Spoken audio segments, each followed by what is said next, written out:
Hey guys, welcome to our YouTube channel WB Solution by Giri Sister. So today we are going to start force and pressure chapter number 1. और आज हम लोग जानेंगे कि force और pressure क्या है। जैसे कि हम लोगों ने प्रीवियस क्लासेस में हम लोगों ने पढ़ा था कि एक ऑब्जेक्ट या बॉडी है जो स्ट्रेट पाथ है में अपने स्ट्रेट पाथ में मूव करती है और डिस्प्लेसमेंट के बारे में जाना, वेलोसिटी के बारे में जाना, एक्सेलरेशन के बारे में जाना। तो आज हम लोग यहाँ पर जानेंगे कि फोर्स क्या है।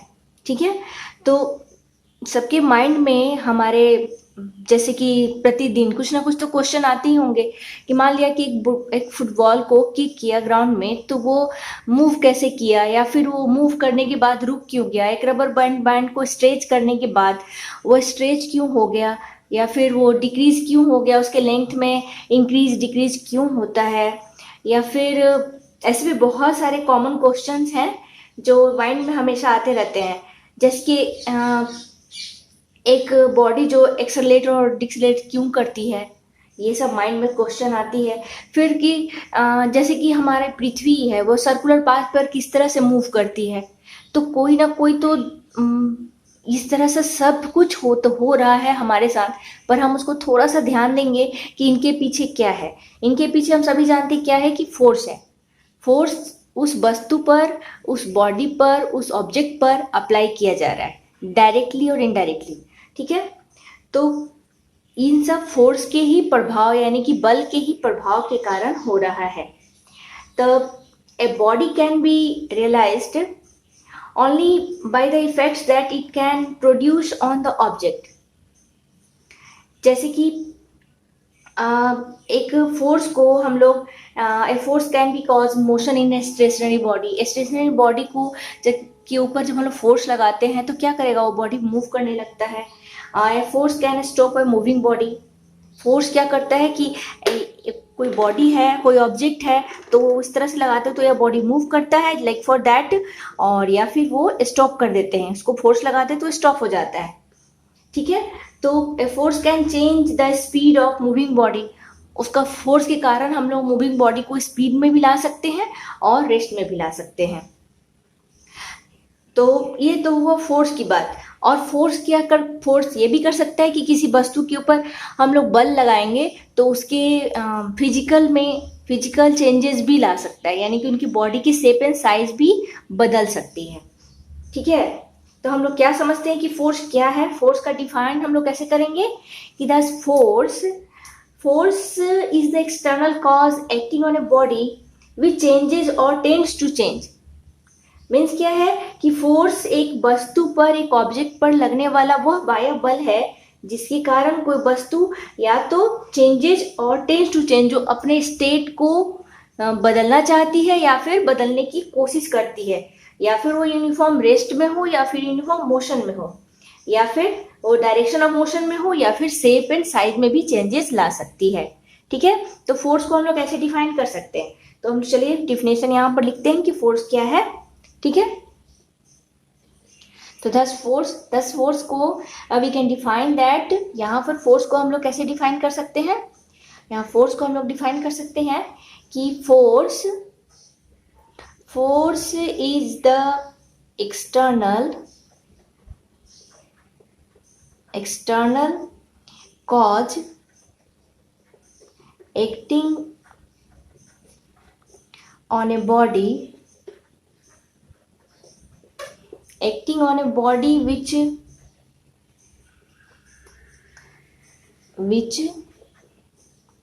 changes or tends to change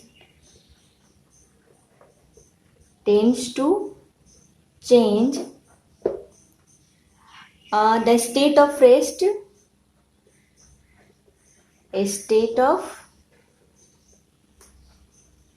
rest, or of uniform motion, or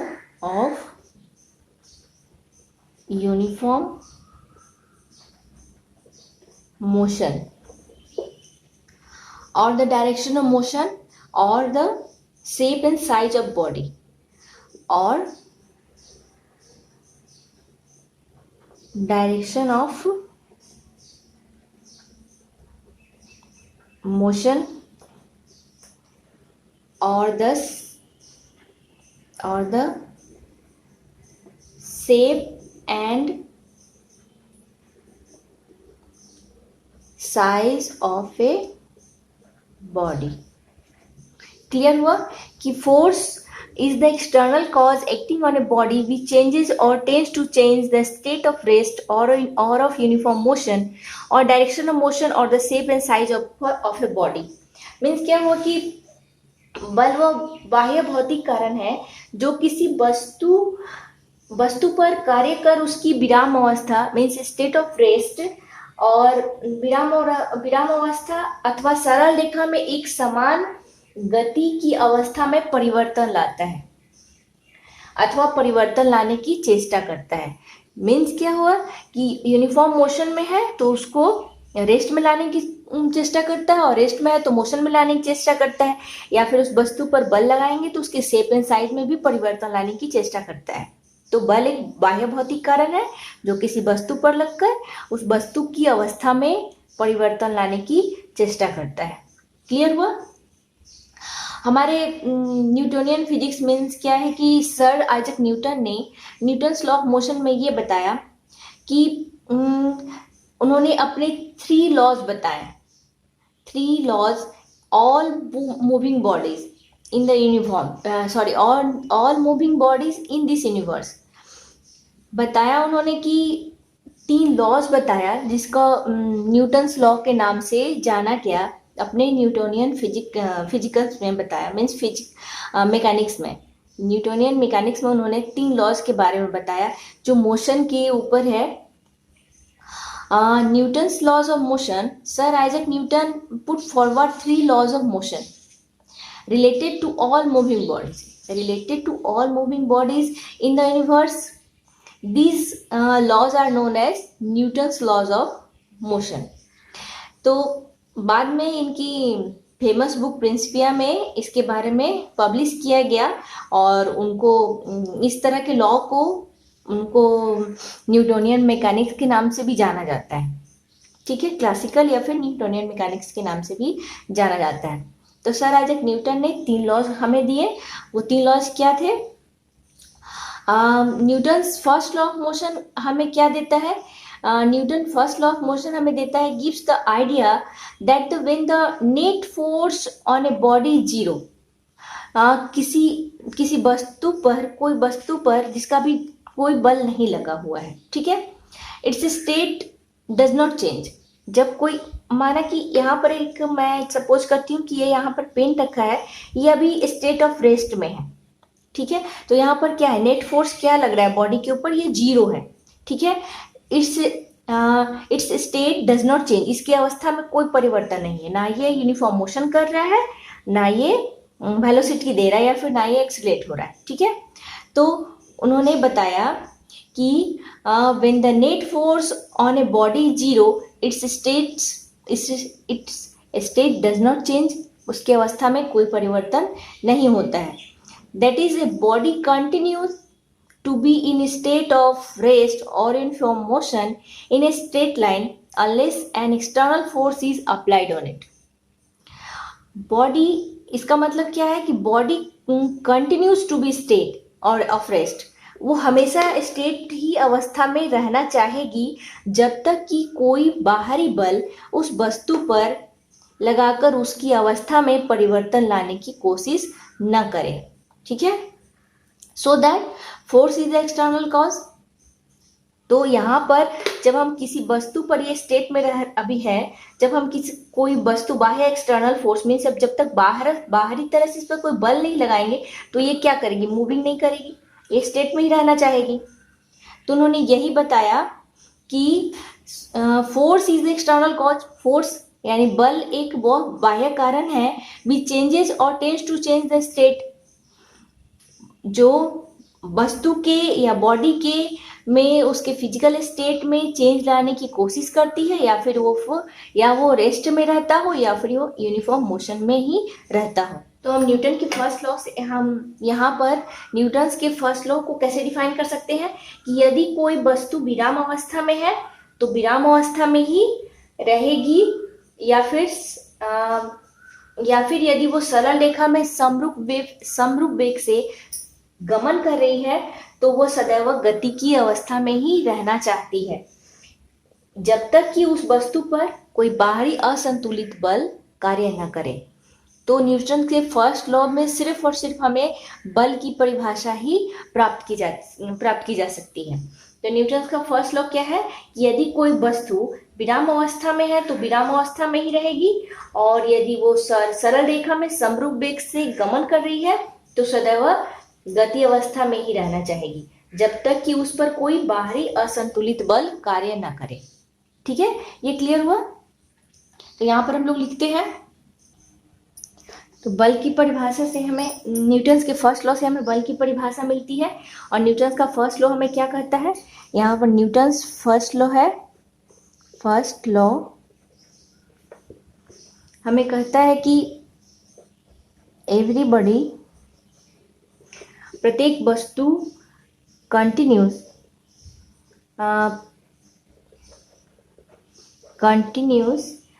in its state of rest or of uniform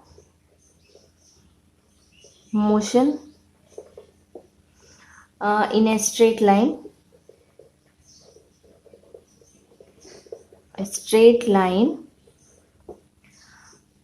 unless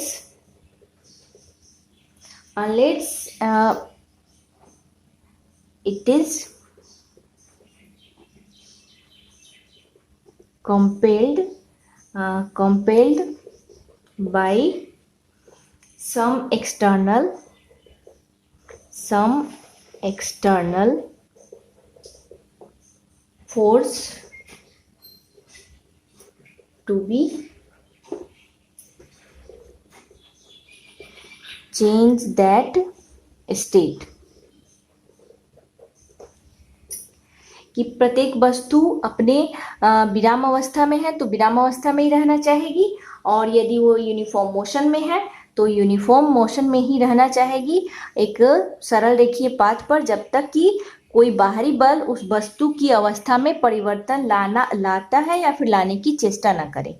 ठीक है, हमें न्यूटन फर्स्ट लॉ यही कहता है कि प्रत्येक everybody continues state of rest और of uniform motion in a straight line unless it is compelled by some external force to be change that state.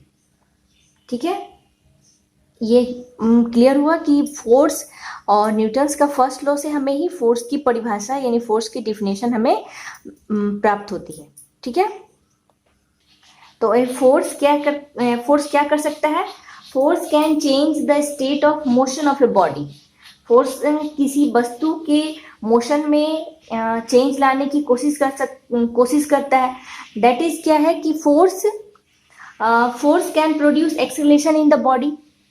Force किसी वस्तु में जब वो मोशन में लाएगा तो क्या करेगा कि वो बॉडी क्या करेगी, बॉडी मूव करेगी, उसके बाद वो त्वरण में आएगी, त्वरण में। तो Newton's second law of motion related force to acceleration. अब यहाँ पर न्यूटन सेकेंड लॉ हमें फोर्स के कारण ही एक्सेलरेशन उत्पन्न होता है, तो वो हमें यहाँ से मिल जाता है। न्यूटन का सेकेंड लॉ हमें कहता है क्या कि when the net force is zero, जब नेट फोर्स जब जीरो होता है, सॉरी, द सेकेंड लॉ हमें क्या कहता है कि thus the Newton second law हमें कहता है कि the external net force acting on a body, जब कोई बाह्य बल किसी वस्तु के ऊपर कार्य करता है जिसका मास रिमेन्स अनचेंज, जिसकी मात्रा remains unchange, is equal to the product of its mass, and acceleration, and the acceleration takes place in that direction to be force is applied। Means क्या हुआ कि जिस डायरेक्शन में फोर्स लगाया जाता है वो डायरेक्शन उस मूविंग बॉडी का उस डायरेक्शन में चेंज होता है, उसका डायरेक्शन चेंज होता है। तो सेकेंड लॉ ऑफ मोशन हमें कहता है कि the rate of change of linear momentum of body is directly proportional to the applied force. जब लीनियर मोमेंटम किसी वस्तु का चेंज होता है जब जब is directly proportional to the applied force, उसके डायरेक्टली प्रोपोर्शनल होता है, जो फोर्स लगाया जाता है उसके डायरेक्टली प्रोपोर्शनल होता है, and the change takes place in that direction of the applied force. जिस दिशा में बल लगाया जाता है उसी दिशा में परिवर्तन होता है, यानी वो मूविंग बॉडी जिस दिशा में है, यदि इस दिशा में है तो इस दिशा में बल लगाया जा रहा है, तो ये मूविंग बॉडी उसी दिशा में ही काम करेगा। ठीक है, तो सेकेंड लॉ ऑफ मोशन हमें कहता है क्या, तो second law of motion, second laws of motion, Newton's का सेकेंड लॉ हमें क्या कहता है कि the rate of change of momentum, the rate of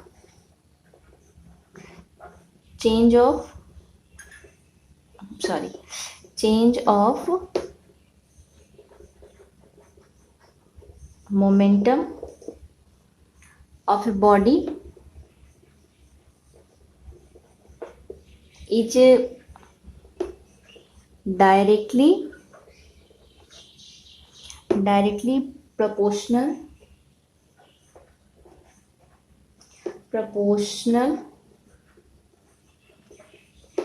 to the applied force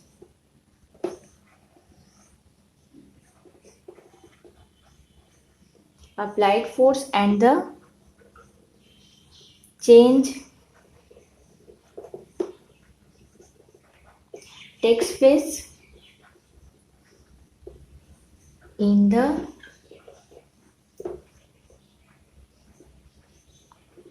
direction of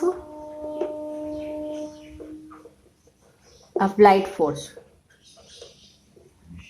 ठीक है, तो इन सब के बारे में आप आने वाले क्लासेस में बहुत अच्छे से डिटेल्स में जानेंगे कि ये हमारा तो 11-12 तक भी आराम से चलते रहता है, हमारा ये न्यूटन, सर आइजैक न्यूटन का जितने लॉज हैं, 3 लॉज हैं, तो उसके ऊपर और भी ज़्यादा अच्छे से डिटेल्स में आपको मिलता रहेगा। तो यहाँ पर तो चूंकि इंट्रोड्यूस कराया गया है और आपके सिलेबस के अनुसार उतना ही है, तो बस इसी को ही जानना जरूरी है, तो इसी को ही जानिए। ठीक है, यहाँ न्यूटन्स के साथ सेकेंड लॉ से हमें मिला है कि F is directly proportional to product of mass, यहाँ पर M और एक्सेलरेशन। ठीक है, तो जब F फोर्स अप्लाइड फोर्स है और ये डायरेक्टली प्रोपोर्शनल है, तो इसको हम लोग जब इक्वल करेंगे तो यहाँ पर एक स्थिरांक लेंगे या कांस्टेंट लेते हैं। ठीक है, तो K इज अ कांस्टेंट, तो K into M into A, तो where K is equal to 1 हो जाए तो हम लोग लिख सकते हैं F is equal to ma, यानी applied force is equal to product of mass into acceleration. ठीक है, तो न्यूटन्स के फर्स्ट लॉ से और सेकेंड लॉ से हमें एक्सप्लेनेशन नहीं मिला कि force acts on a body, कैसे फोर्स काम करता है किसी वस्तु के ऊपर, किसी बॉडी के ऊपर कैसे फोर्स काम करता है। तो this is explained in Newton's third law of motion. Newton's के थर्ड लॉ ऑफ मोशन से हमें ये मिला कि बॉडी किस तरह से काम करता है, मीन्स क्या है कि वो किस तरह से बॉडी के ऊपर फोर्स लगता है। तो the third law describes the relationship between the force and the two interacting bodies exert on each other.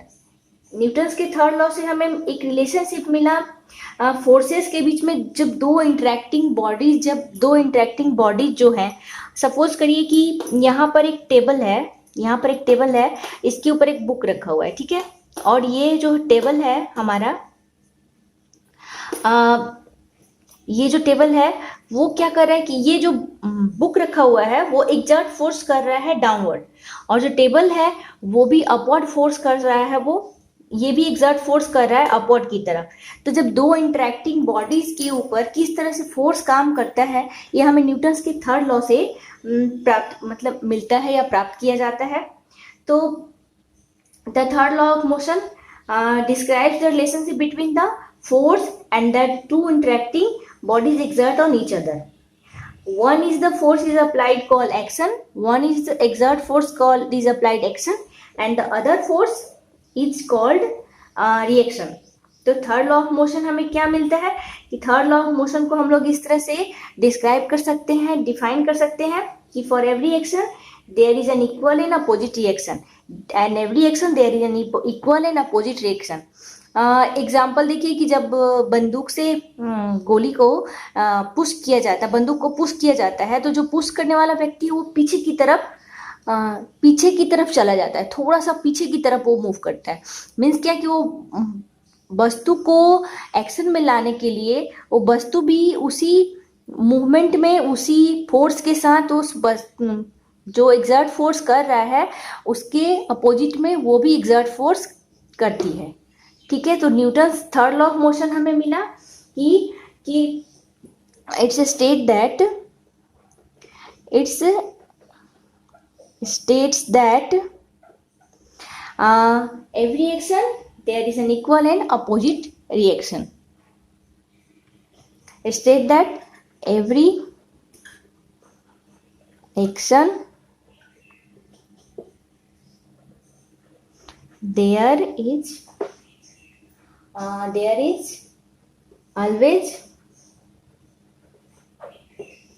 always हमेशा on an equal and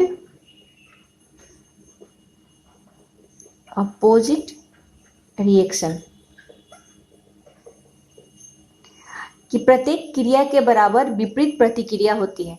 ये न्यूटन्स के तीनों लॉज हैं हमारे डेली लाइफ में, हमारे आसपास में. हम इन सब घटनाओं को करते हैं तो बस थोड़ा सा ध्यान देने की ज़रूरत है कि कहाँ पर फर्स्ट लॉ एक्ट कर रहा है, कहाँ पे सेकंड लॉ एक्ट कर रहा है और कहाँ पे थर्ड लॉ एक्ट कर रहा है.